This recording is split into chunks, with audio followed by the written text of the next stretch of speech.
Les villes du Québec adoptent ces jours-ci leur budget pour l'an prochain, un exercice difficile en raison des nombreuses pressions financières. L'Union des municipalités entame justement une tournée de la province en prévision des prochaines élections provinciales. J'ai rencontré le président de l'UMQ et la mairesse de Gatineau qui dirige depuis quelques jours le caucus des grandes villes. Monsieur Tremblay, Madame Marquis-Bissonnette, bonjour. Bonjour. Bonjour. Vous commencez votre tournée, Monsieur Tremblay, des régions du Québec. C'est quoi l'objectif derrière ça? Mais l'objectif, c'est d'aller dans chacune des régions du Québec. Comme président de l'UMQ, vous allez comprendre qu'on va avoir des fois des positionnements à prendre au nom de l'ensemble des villes du Québec, mais on veut comprendre le pouls des régions. La réalité de Gatineau est complètement différente de la réalité du Lac-Saint-Jean. Donc, l'objectif, c'est justement de venir entendre puis de pouvoir bien représenter chacune de nos belles régions du Québec. Tout ça en prévision des prochaines élections qui arrivent très bientôt au Québec. Vous êtes nouvellement, Mme Marquis-Bissonnette, la présidente du caucus des maires des grandes villes. Comment voyez-vous votre rôle? Qu'est-ce que ça peut changer, ce rôle-là? Bien, les 11 plus grandes villes du Québec, là, donc qui représentent plus que 50 de la population, on a une réalité là, dans les grands centres urbains qu'on pense par exemple à l'itinérance, au logement. On est responsable de beaucoup d'infrastructures, donc d'être capable de porter cette voie-là, puis notamment en vue de la prochaine élection provinciale, pour, oui, amener les défis, mais aussi proposer à Québec des solutions pour nous aider à faire face à ces défis-là. Parmi les défis, vous avez parlé tout à l'heure du coût des infrastructures qui explosent. Des exemples assez frappants, là, une caserne de pompiers qui coûte 2 fois plus cher qu'il y a 10 ans. Même chose pour les piscines. Comment vous expliquez ça? Qu'est-ce qui se passe? Bien, écoutez, il y a réellement un coût qui a explosé au niveau des matériaux. Ça, c'est un des facteurs numéro un. Vous avez tout aussi les normes qui explosent au niveau du gouvernement du Québec. Et ce qu'on vient nous mentionner ici, c'est que ça représente environ entre 900 millions et 1,5 milliard de dollars par année, tout ce que les normes apportent en coût au niveau des municipalités du Québec. Il faut être clair, là, on n'est pas en train de dire ici qu'on veut mettre la sécurité en péril au niveau des gens. Il y a des normes au niveau de la sécurité, on est super conscient avec ça. Mais il y a peut-être des normes, des fois, qui sont en jeu, puis qu'on se dit, pourquoi que cette norme-là, encore en 2025, elle est existante? Ou est-ce qu'on a déjà fait le calcul du coût versus qu'est-ce que ça apporte comme sécurité? Parce que des fois, il y a des normes qu'on se dit qu'il n'y a peut-être plus de sens d'avoir recours. L'UMQ a fait faire une étude là, par Raymond Chabot Grant Thornton qui documente que depuis 2006, il y a une augmentation de 30 des normes gouvernementales associées à des projets.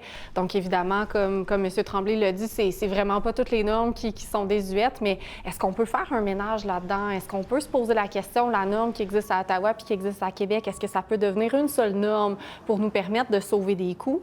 Puis évidemment, les villes ont aussi un travail à faire pour se regarder puis voir comment est-ce que nous, dans nos propres processus d'approvisionnement, dans nos propres travaux, on est capable de faire réduire les coûts. Donc, il y a un bout qui nous appartient et on va le faire.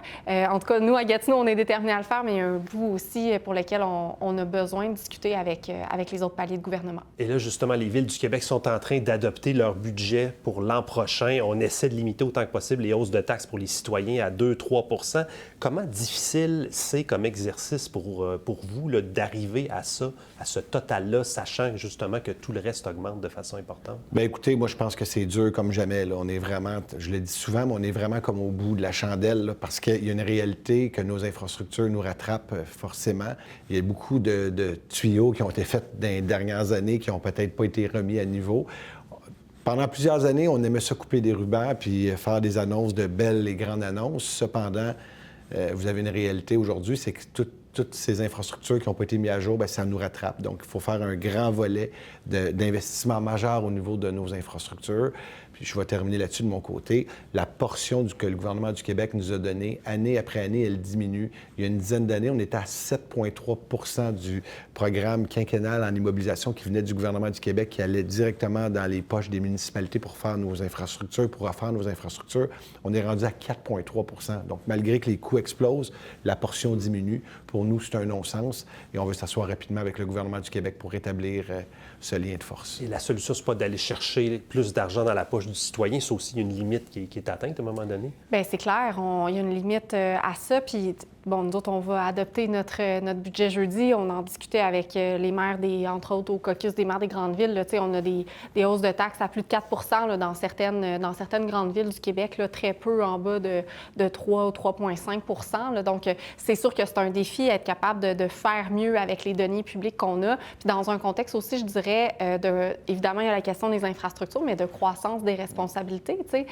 On investit de plus en plus en itinérance parce que le problème est sur notre territoire. Là, si c'est notre service de police qui intervient, si c'est pas d'autres personnes là, sur le site de Guertin ou ailleurs. Donc, tout ça, ça fait en sorte que le contexte des municipalités est difficile. Puis on sait que c'est un défi, là, gouverner pour tous les paliers de gouvernement.